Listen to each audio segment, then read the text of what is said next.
গিন্নি, আমি বেরোচ্ছি। উমা, বেরোচ্ছ মানে? এই সাত সকালে কোথায় যাচ্ছ?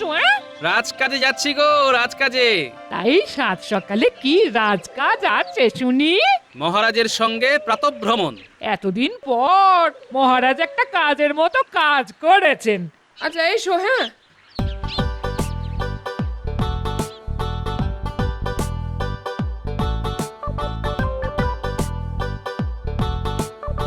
বাহ বাহ বাহ বাহ বাহ, চারিদিকে শুধু সবুজ আর সবুজ। আহা, কত ধান গাছ! সব গাছে যখন সোনা বর্ণের ফসল ধরবে তখন মনে হবে মা লক্ষ্মী যেন সত্যি সত্যি স্বর্গ ছেড়ে এই চাষের মাঠে নেমে এসেছেন। ঠিকই বলেছেন মহারাজ, মা লক্ষ্মী যেন সত্যি সত্যি কৃপা করেছেন এবছর, তাই তো এত ফসল। ঠিক ঠিক বলেছ।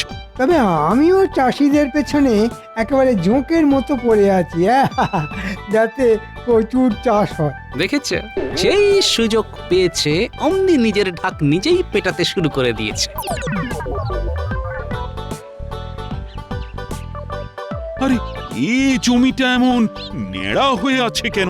আগে মহারাজ, চাষ হয়নি বলে। হ্যাঁ, চাষ হয়নি কেন? কেন চাষ হয়নি কেন? আচ্ছা, এই জমিটা কার? কিছুদিন আগে পর্যন্ত এই 25 বিঘা জমি আপনারই ছিল, কিন্তু কি হলো? কিন্তু বলে থেমে গেলে কেন? বছরখানেক আগে হঠাৎ একদিন গোপালের ওপর বেজায় খুশি হয়ে ওই জমিটা আপনি গোপালের নামে দানপত্র করে দিয়েছেন। ও হ্যাঁ হ্যাঁ হ্যাঁ হ্যাঁ, মনে পড়েছে বটে। কিন্তু গোপাল, তুমি এই জমিতে চাষ করনি কেন? না মানে, কি মানে করছো? জানো না ওটা দু ফসলি জমি? অত বড় একটা জমিতে বছরে দুবার ধান চাষ হলে কত পরিমাণ ধান হতে পারে জানো? আর ওই ধান দিয়ে কত মানুষের মুখের অন্নের যোগান হতে পারে বুঝতে পারছো? আসলে করব করে করা হয়ে ওঠেনি মহারাজ। তবে কথা দিচ্ছি, এবার থেকে ঠিক চাষবাস শুরু করব। তুমি করবে ধান চাষ? হ্যাঁ, তবেই হয়েছে। ওই যে কথায় আছে না, দেখে শুনে হেসে মরি, গামছাও যেতে চায় ধোপাবার। ও কিচ্ছু করবে না মহারাজ, শুধু খাবে আর নাক ডেকে ঘুমোবে। আমি বলতে বাধ্য হচ্ছি মহারাজ, গোপালকে জমি দিয়ে আপনি বাঁদরের গলায় মুক্তোর মালা দান করেছেন। তাই তো দেখছি। মহারাজ, গোপাল আপনার প্রিয় পাত্র বলে ওকে আপনি কত কিছু দেন, কখনো গলার হার, কখনো টাকা, আবার কখনো এত বড় জমি। কিন্তু আমাকে তো কোনোদিন 1 ছটাকও জমি দান করেননি আপনি। তবে এমন একটা জমি পেলে দেখিয়ে দিতাম চাষ করা কাকে বলে। আয়, এমন একটা জমি পেলে চাষ করে দেখিয়ে দিতে পারবে? শুধু দেখানো কি বলছেন, এমন ফসল ফলাবো যে সকলে একেবারে টেরা হয়ে যাবে। এই যে নিজের হাতে চাষ করতে হবে কিন্তু। মহারাজ, আজ আমি মন্ত্রী হলেও আসলে আমি চাষির ছেলে, তাই চাষবাস আমার নখদর্পণে। মহারাজ, আমি শুধু নিজের কেরামতি দেখাবার একটা সুযোগ পেতে চাই। মন্ত্রীর মতিগতি তো ভালো ঠেকছে না। মহারাজের কান ভাঙিয়ে আবার আমার জমিটা হাতিয়ে নেবে না তো?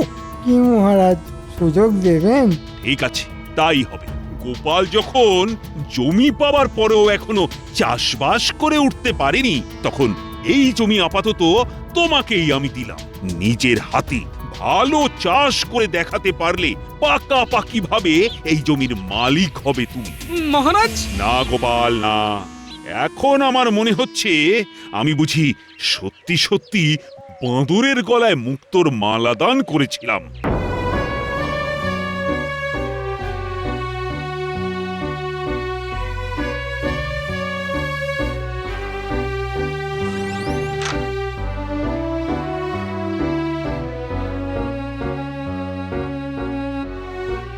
কি গো, সকালবেলা ফুরফুরে হাওয়ায় বেরিয়ে এসে অমন গোমরা মুখে ফিরে এলে কেন?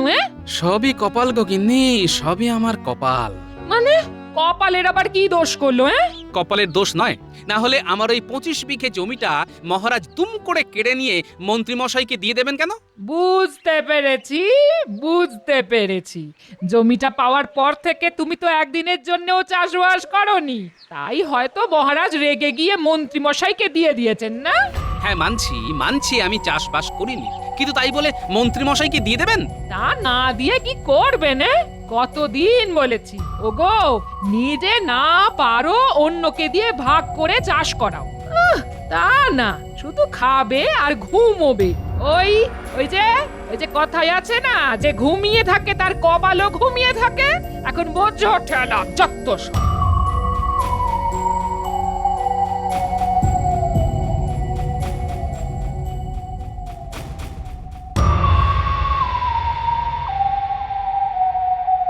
গিন্নি, ও গিন্নি, কোথায় গেলে গো?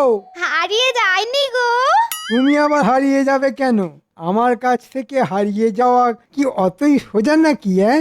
এই তোমার কথার মাথা মুন্ডু তো কিছুই বুঝতে পারছি না। আরে অত শত বোঝার দরকার কি তোমার? শুধু জেনে রাখো, আজ থেকে 25 বিঘা জমির মালিক হয়েছি আমি। ও মা, কোথায় যাবো গো? কার আবার সর্বনাশ করে জমি হাতালে গো? আবার বাজে কথা। শোনো, বুদ্ধির জোরে গোপালের কাছ থেকে এই জমি আমি কেড়ে নিয়েছি। সরি, গোপালের কাছ থেকে কেড়ে নিয়ে মহারাজ আমায় দিয়ে দিয়েছেন। বলছো কি মহারাজ তোমাকে জমি দান করেছেন? তবে এবার এত চাষ করব যে টাকায় টাকায় আমাদের সংসার ভরে যাবে। আহ আহ আহ, সোনার গয়নায় গা ভরে যাবে তোমার। আহ আহ আহ, সত্যি? সত্যি সত্যি সত্যি। তাহলে তাহলে এটা রাখো। আংটি? এটা কোথা থেকে এলো? সংসার খরচ বাঁচিয়ে বানিয়েছি। তুমি নিজে হাতে চাষ করবে শুনে খুব আনন্দ হলো তো, তাই এটা তোমায় দিলাম। এই দেখবে, আঙুলে পড়ে চাষ করার সময় সূর্যের আলো পড়ে খুব ঝকমক করবে। নাও নাও নাও নাও, এক্ষুনি এক্ষুনি আঙুলে পড়ে ভালো। এই দেখি দেখি দেখি।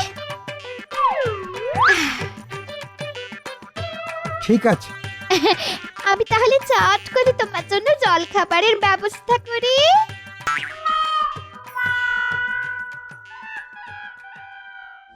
বোকা আমি, নিজের হাতে চাষ করব আমি?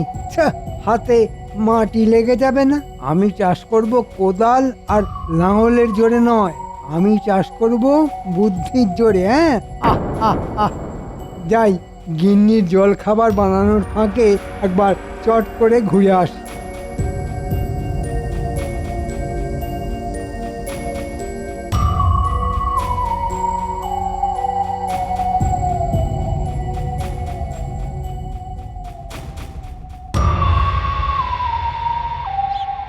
বটা, ওই বটা, বটা।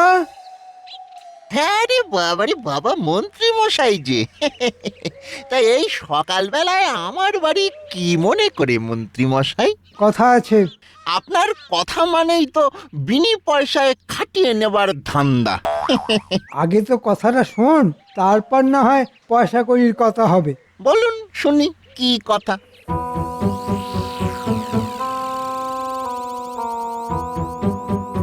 কিরে, করতে পারবি তো? এক হাতে 25 বিঘা ধান জমি চাষ, মানে আচ্ছা, কয়েকজনকে সঙ্গে নিলে হয় না? না না, কাউকে সঙ্গে নেওয়া যাবে না। আর তুইও সব কিছু করবি খুব গোপনে, মানে রাতের বেলা। কারণ মহারাজের হুকুম, আমাকে নিজের হাতে সব জমি চাষ করতে হবে। বাবা, গল্প তো খুব লম্বা দেখছি। ঠিক আছে, করে দেব, তবে পারিশ্রমিক কিছু বেশি লাগবে। হ্যাঁ, আরে দেবো রে বাবা, দেবো।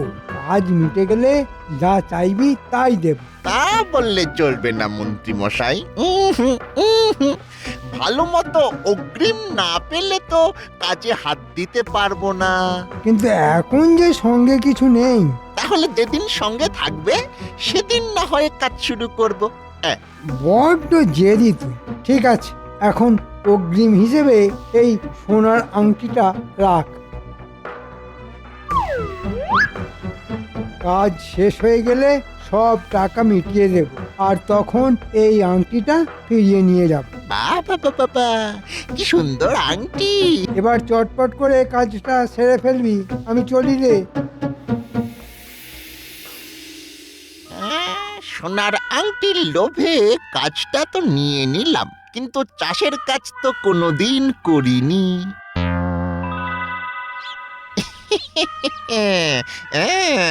মাথায় এসে গেছে, এই আংটির লোভ দেখিয়ে ঘটাকে দিয়ে কাজটা করিয়ে নিতে হবে।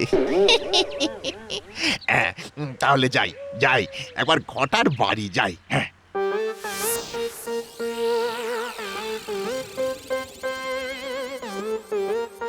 কি বলছিস রে ভাই? সব কিছু আমাকে ওই একলা হাতে করতে হবে? হ্যাঁ, তোকেই করতে হবে। আর করতে পারলে এই দেখ সোনার আংটি, এই আংটিটা আমি তোকে দেব। হ্যাঁ, তাহলে এখনই দে। এখনই?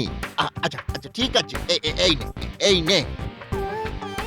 এবার দেখবি, এবার দেখবি কেমন ওই তরতর তরতর করে কাজ এগোয়।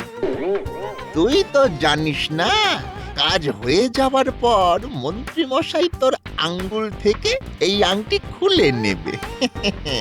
তখন তুই চুষবি আঙ্গুল আর আমি গুনবো টাকা।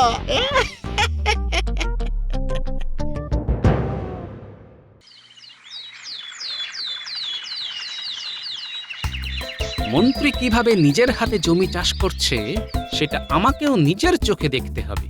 আর যদি দেখি মন্ত্রীর হয়ে অন্য কেউ চাষে লেগেছে, তাহলে মহারাজের কাছে নালিশ করে আমার জমি আদায় করে নিতে হবে। এত সহজে মন্ত্রীকে আমি ওই জমি পেতে দেব না। আরে, এই ভোরবেলার মধ্যে অর্ধেক জমির মাটি কোপালো কে?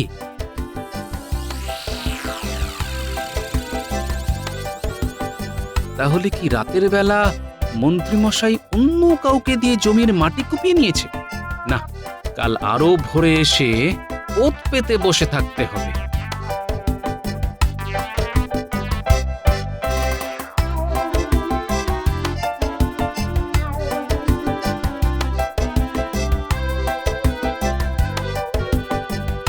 কি গো, আজও সাত সকালে ঘুম থেকে উঠে কোথায় যাওয়া হয়েছিল শুনি? ওই জমির ধার থেকে একটু ঘুরে এলাম। সে তো তোমাকে দেখে হাড়ে হাড়ে বুঝতে পারছি, জমি হাতছাড়া হয়ে যেতে জমির ওপর মায়া যেন উতলে পড়েছে। কে জমি কুপিয়ে গেল, এই রহস্যের সমাধান আমাকে করতেই হবে।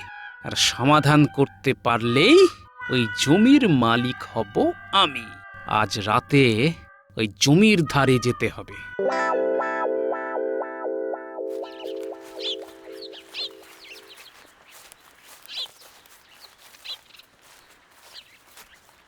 ঘটা, ঘটা, আরে এই ঘটা। বল। দিন দুপুরে ঘুমোচ্ছিলি নাকি? বারে, সারা রাত জেগে মাটি কুপিয়েছি। দিনের বেলা না ঘুমালে চলে? হ্যাঁ, আসার পথে জমির ধার দিয়ে ঘুরে এলাম। এ অর্ধেক মাটি তো কুপিয়ে ফেলেছিস দেখলাম। ভালো ভালো, খুব ভালো, খুব খুব ভালো। সারা রাত কোদাল চালিয়ে হাতের কি অবস্থা হয়েছে দেখ। হাত জুড়ে ওই ফোসকা, দেখ দেখ। হ্যাঁ, তাই তো। এই তোর আঙ্গুল থেকে আংটি কোথায় গেল রে? তাই তো। হ্যাঁ, আমার আঙুল থেকে আংটি কোথায় গেল? কোথায় গেল সেটা তুই বলবি রে গর্ধ। নিশ্চয়ই আঙ্গুলে আংটি পরে কোদাল চালিয়েছিলিস। হ্যাঁ, সে তো চালিয়েছি।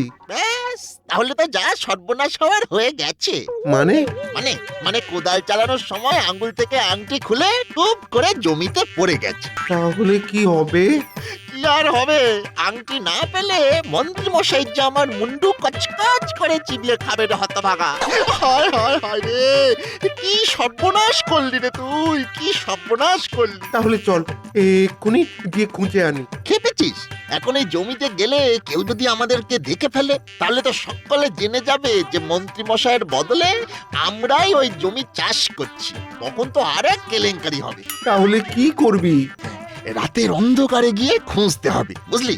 হ্যাঁ, ঠিক বলেছিস।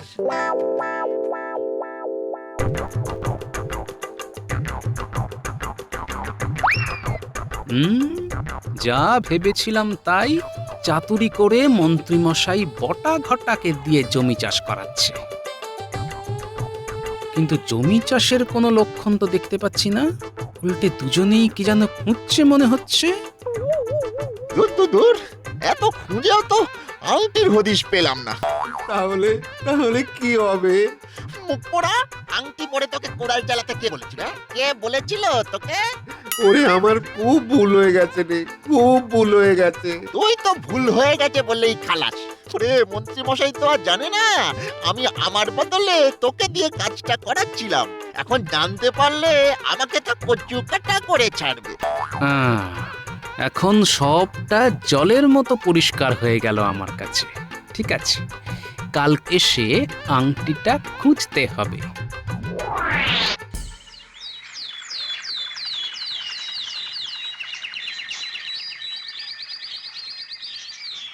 বলছি, কাল রাতে যখন মাংসের ঝোল মেখে ভাত খাচ্ছিলে না, তখন তোমার আঙুলে আংটিটা তো দেখলাম না। তুমি বুঝি খুলে রেখেছো? ইয়ে মানে হ্যাঁ হ্যাঁ হ্যাঁ। তাহলে একবার ওটা আমায় দাও তো। কেন দিয়ে আবার চেয়ে নিচ্ছ কেন? ওটা একবার শ্যাকরের কাছে দিয়ে গিয়ে ভালো করে পালিশ করিয়ে আনবো। এই যে পেয়েছে। আচ্ছা, নতুন আংটির আবার পালিশের কি দরকার?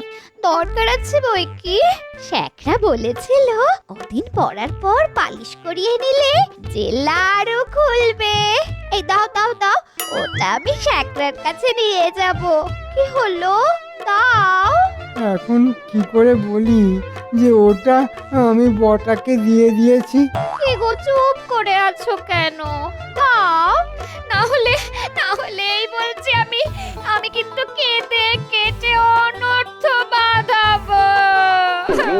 বুঝছো, সামান্য একটা আংটির জন্য কেন কেন কেন থাকবো না আর এ বাড়িতে। ধুর।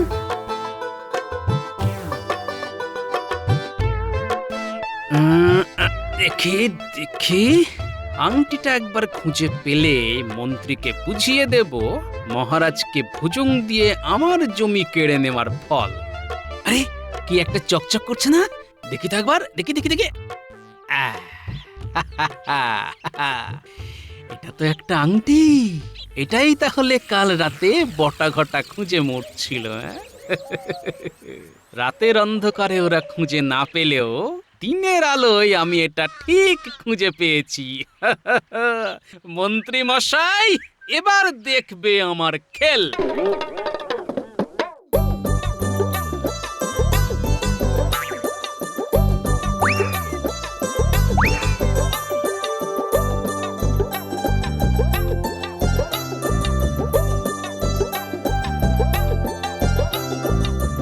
বটা, এই বটা।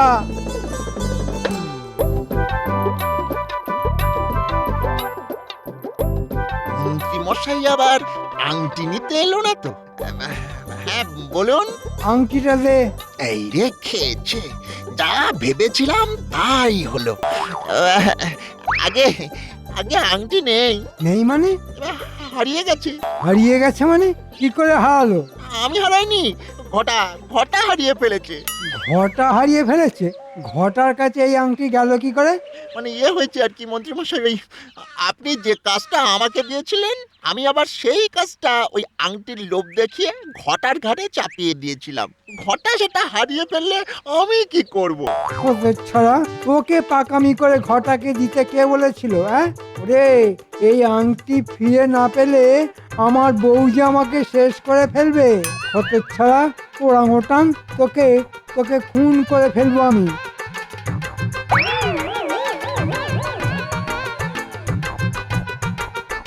বাবা, পুরো গল্পটা তাহলে এই।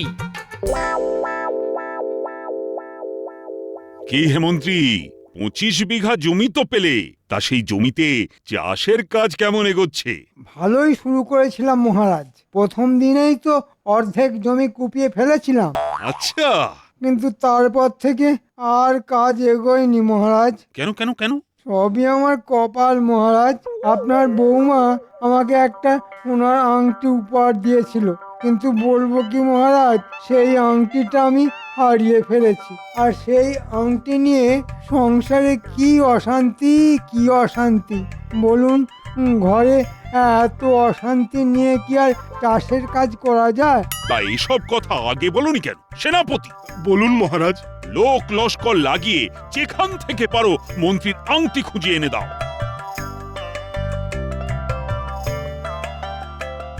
আচ্ছা মন্ত্রী মশাই, এটাই কি সেই আংটি? হ্যাঁ হ্যাঁ, এটাই তো সেই আংটি। দাও দাও, ওটা আমাকে দাও। হুম, এভাবে তো আপনার হাতে দিতে পারবো না। আমি নিজে আপনার বাড়ি গিয়ে বৌঠানকে দেখাবো এই আংটি। তিনি যদি শনাক্ত করেন তাহলেই এই আংটি আমি তার হাতে দেব, আর সেই সাথে বলে আসবো মাঝারি মাপের একটা গল্প। গল্প? হ্যাঁ মহারাজ, আমার কাছ থেকে জমি কেড়ে নিয়ে আপনি তো মন্ত্রী মশাইকে দিয়ে দিলেন। হ্যাঁ দিয়ে দিলাম, আর সেই সাথে শর্ত দিলাম যে নিজের হাতে ওই জমি চাষ করতে হবে। মন্ত্রী মশাই সুখী মানুষ, জমি চাষ কি আর ওনার দ্বারা হয়? তাই উনি এই সোনার আংটির লোভ দেখিয়ে কাজটা দিয়ে দিলেন বটাকে। বটা আবার আরো এক কাঠি বাড়া, সেও আবার সোনার আংটির লোভ দেখিয়ে কাজটা দিয়ে দিল ঘটাকে। ঘটা কি? বোকা ঘটা আঙুলে আংটি পরে জমি চাষ করতে গেল, আর অসাবধানে আঙুল গলে আংটি পড়ে গেল মাটিতে। সেখান থেকে আমার হাতে। মন্ত্রী, গোপাল যা বলছে তা সব সত্যি? না মানে, চোপড়াও জোচ্চোর। আমি তোমাকে নিজের হাতে জমি চাষ করতে বলেছিলাম, কিন্তু কিন্তু তুমি তা না করে, মানে আমার সঙ্গে ছলনা করে অন্যের ঘাড়ে দায় চাপিয়েছিলে। এবারের মতো ক্ষমা করে দিন মহারাজ, এবারের মতো ক্ষমা করে দিন। না না না না না, তোমার মতো চোচ্চোরকে কোনো ক্ষমা নয়। ওই জমি তোমার কাছ থেকে কেড়ে নিয়ে আবার আমি গোপালকে দিয়ে দিলাম। জমি গেলে যাক, কিন্তু সংসারের শান্তিটা অন্তত থাকুক। ও ভাই গোপাল, আংটিটা আমায় দিয়ে দাও, না হলে যে তোমার বউঠান আমায় চিবিয়ে খাবে। যদি না দিই? না বলো না ভাই। ওরে বাবা, বাঘে খাওয়া তো সহ্য করা যায়, কিন্তু বউয়ের চিবিয়ে খাওয়া যে সহ্য করতে পারবো না ভাই। দাও না ভাই, দাও না।